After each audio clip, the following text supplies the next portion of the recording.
Tadi saya duduk sana, saya dengar setiap orang pembahas, isi kandungan pembahasan sangat berisi, bernas, dan ada teguran, ada kritikan, ada nasihat, ada yang sedap didengar, ada yang lepas dengar sakit telinga.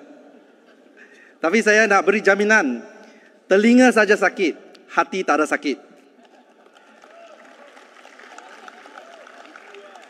Saya rasa ini adalah satu platform yang sangat baik dan saya minta agar kita boleh kekalkan platform ini, Kongres Nasional Parti, sebagai satu platform untuk para pimpinan yang ada jawatan dalam kerajaan ataupun tiada jawatan dalam kerajaan, supaya ini jadi platform untuk kita dengar rintihan ataupun aduan daripada akar umbi.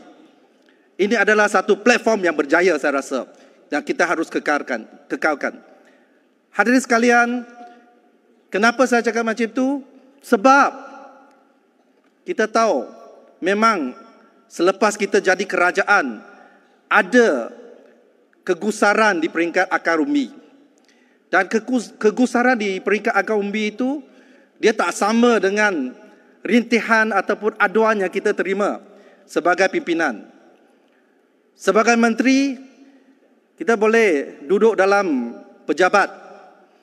Kalau takut orang kritik, jangan keluar makanlah. Pergi event, jangan cakap dengan media. Itu saja. Tetapi bagi kawan-kawan kita di peringkat akar umbi, suka nak elakkan. Kalau ada dasar yang tidak kena, akar umbi kita yang kena dulu. Betul tak? Pergi pasar, kena maki oleh penjual ikan. Pergi gerai, kena maki oleh jiran. Nak elak semua, tak pergi makan, tak pergi pasar. Dalam rumah pun dimaki oleh isteri. Itu adalah masalah dihadapi oleh akar umbi kita. Dan sebabnya saya rasa ini adalah satu platform yang terbaik untuk para pimpinan dengar rintihan dan juga kegusaran anggota-anggota kita. Saya nak bagi jaminan kita sedikit pun tak kecil hati. Malah saya telah menyediakan 2 rangkap pantun untuk para perwakilan kita. Letih berjalan di tengah pekan, singgah sebentar di warung Pak Mat. Terima kasih saya ucapkan atas segala teguran dan nasihat. Kaki berdarah terkena paku, jadi sakit tak dapat jalan. Terima kasih wahai temanku atas kritikan dan kasih sayang. Mesej yang saya nak sampaikan adalah kita dengar, kita faham. Tuan-tuan dan puan-puan, we heard you. Dan kita akan bagi jaminan bahawa pimpinan akan cuba sedaya upaya untuk memperbaiki keadaan. Hadirin sekalian, seperti yang kita maklum, parti kita sudah jadi parti pemerintah. Sudah genap 1 tahun. Kita jadi kerajaan pusat dan juga kerajaan negeri di banyak negeri. Presiden kita sudah jadi Perdana Menteri. Dalam kabinet, kita ada bilangan menteri yang paling ramai. Kita ada menteri besar. Kita ada exco. Tuan-tuan dan puan-puan, bukan saja itu. Di semua peringkat kita ada pimpinan atau pimpinan yang menjawat jawatan kerajaan. Di sini pun, kalau saya lontar satu batu, akan kena mungkin ahli majlis ataupun ketua kampung. Hadirin sekalian, jawatan itu adalah satu amanah dan pengalaman ini adalah pengalaman yang sangat-sangat baik untuk kita belajar bagaimana nak mentadbir. Apabila kita jadi pembangkang, kita langsung tak ada peluang untuk belajar ataupun experience bagaimana nak mentadbir. Sekarang kita ada peluang. Tetapi kita ada beberapa cabaran. Hadirin sekalian, kita ada cabaran. Pertamanya, orang kata kita ni lambat untuk menunaikan janji kita. Tetapi bagi saya, hadirin sekalian, antara kejayaan yang kerajaan perpaduan ini di bawah pimpinan Datuk Seri Presiden kita adalah kita berjaya menstabilkan kerajaan. Kenapa saya kata ini adalah satu kejayaan? Hadirin sekalian, sekiranya kita jadi kerajaan, tetapi kerajaan itu kita tidak dapat menstabilkan selepas mungkin beberapa bulan ataupun beberapa tahun, kerajaan yang dipilih oleh rakyat itu dirampas balik. Kita bukan tak ada pengalaman. Kita ada pengalaman yang pahit. Baik di negeri Perak yang saya berasal ataupun di peringkat kerajaan pusat. Kerajaan yang dipilih oleh rakyat dengan sah di dalam pilihan raya ditumbangkan dengan cara yang tidak sah. Dan itu kita kena ambil iktibar. Apabila kerajaan perpaduan ini mengambil alih, antara keutamaan kerajaan ini adalah untuk menstabilkan kerajaan ini. Dan saya bagi contoh. Kita sewa rumah. Kita janji kepada anak kita, nanti kita sudah sewa rumah ini, kita masuk, kita akan pasang aircon. Anak kita pegang pada janji ini. Lepas kita masuk, yang pertama bukan pasang aircon. Yang pertama kita kena pastikan keselamatan rumah itu dulu. Betul tak? Supaya rumah itu tidak dicerobohi oleh pencuri ataupun perompak. Masuk dalam rumah, kita kena kunci pintu belakang dulu. Kita kena pastikan atap tak bocor. Tak ada orang yang boleh tebuk. Tak ada orang yang boleh tebuk atap kita. Itu adalah keutamaan kita. Selepas keselamatan rumah itu terjamin, barulah kita pasang aircon. Betul ke tidak? So, tuan-tuan dan puan-puan, sekarang rumah itu sudah terjamin. Kestabilan kerajaan sudah pun terjamin. Kita sudah masuk ke peringkat untuk menunaikan janji. Hadirin sekalian, kita nak pasang aircon dah. Kerajaan pusat ini adalah kerajaan pusat yang paling stabil dalam tempoh 5 tahun yang lepas. Terima kasih kepada semua, terutamanya usaha Datuk Seri Presiden kita selaku Perdana Menteri.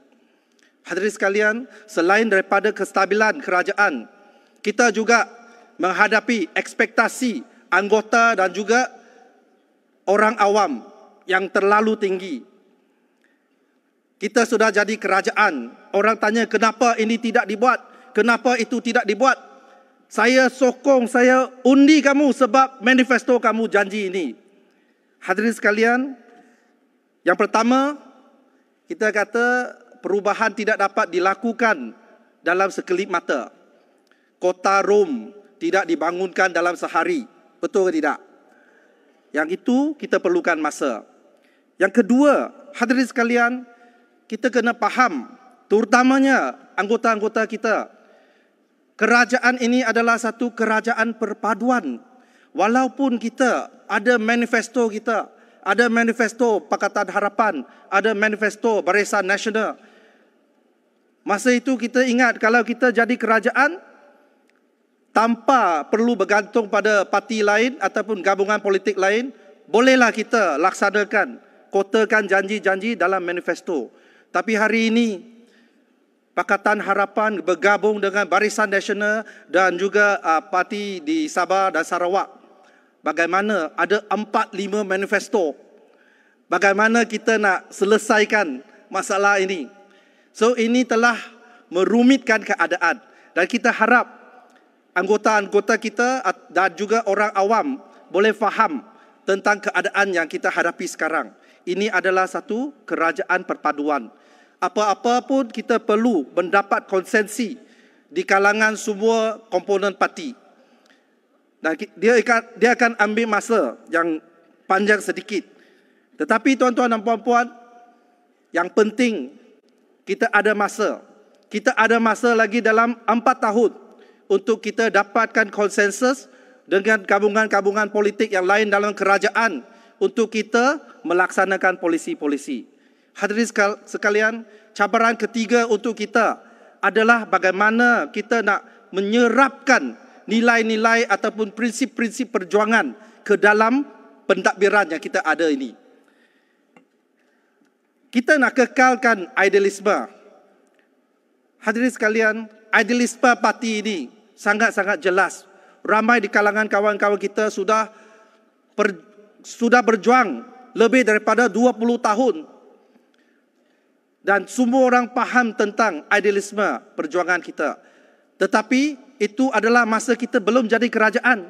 Sekarang apabila kita sudah jadi kerajaan, bagaimana kita boleh mengisikan kemenangan itu dengan menyerapkan nilai-nilai perjuangan. Hadirin sekalian, kita kena memperbaiki sistem yang usang, sistem yang bermasalah. Kita kena memperbaiki keadaan supaya anak-anak kita ataupun cucu kita tidak perlu menghadapi masalah yang sebelum ini yang kita hadapi. Seperti rasuah, seperti kezaliman, seperti ketidakadilan dalam sistem kehakiman dan lain-lain. Hadirin sekalian, Wabi, 1 minit lagi. Oh, okey. Hadirin sekalian, senang kita cakap dalam deklarasi pematang pau. Kita kena pastikan supaya jangan ada yang kaya bertambah kaya, yang miskin papa ke dana. Tapi bagaimana kita nak implementasikan dalam dasar kita.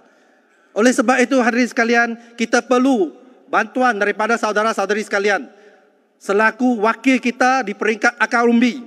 Hadirin sekalian, ini adalah tanggungjawab kita semua kerana ini adalah kerajaan kita. Kalau kita nak mengharapkan parti pembangkang untuk menjalankan check and balance, itu tak payah haraplah. Sebab apa? Dia tak ada isu lain lah. Dia tak ada pandangan ataupun polisi yang berguna. Dia hanya itu beberapa isu saja. Hadirin sekalian, maka saya minta bantuan saudara-saudari sekalian. Pantau kerajaan ini. Berikan nasihat, berikan teguran apabila kita salah. Bagi tahu kawan-kawan kita yang berada dalam kerajaan supaya memperingatkan kita supaya kita mentadbir mengikut idealisme dan prinsip-prinsip perjuangan parti kita. Hadirin sekalian, selain daripada itu, saya rasa satu poin terakhir saya nak sebut adalah parti kita adalah parti yang memperjuangkan hak pelbagai kaum. Parti kita adalah satu-satunya parti yang ada pimpinan dari semua kaum, semua wilayah. Ini adalah satu-satu partinya yang boleh mewakili seluruh negara rakyat Malaysia. Dan kita bukan nak minta apa-apa yang di luar daripada perlembagaan persekutuan.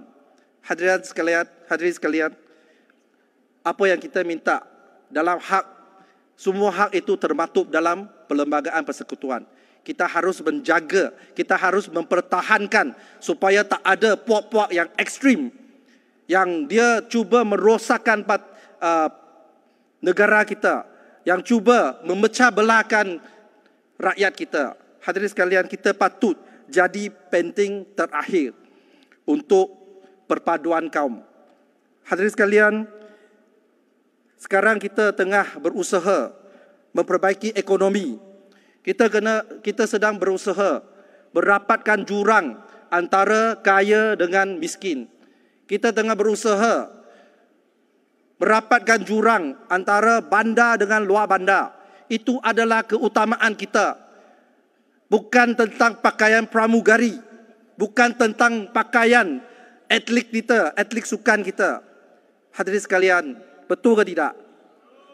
Itu sebabnya saya minta tolong kawan-kawan kita di peringkat akar umbi, bantulah kita untuk menerangkan kepada rakyat jelata apa polisi kita, apa dasar kita. Dan saya juga faham komunikasi kita mungkin kita perlu memperbaiki supaya maklumat di peringkat kementerian ke, kerajaan ke, boleh sampai ke peringkat akar umbi. Tuan-tuan dan puan-puan, saya rasa itu saja yang saya nak sampaikan. Tapi, ada orang kata, oh sudah jadi kerajaan 1 tahun, tapi banyak janji belum dikotakan.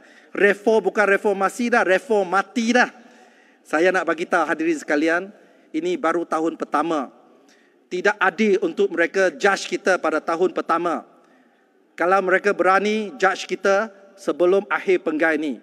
Saya yakin, akhir penggal kerajaan ini, kerajaan perpaduan ini akan menjadi kebanggaan kepada semua anggota parti kita.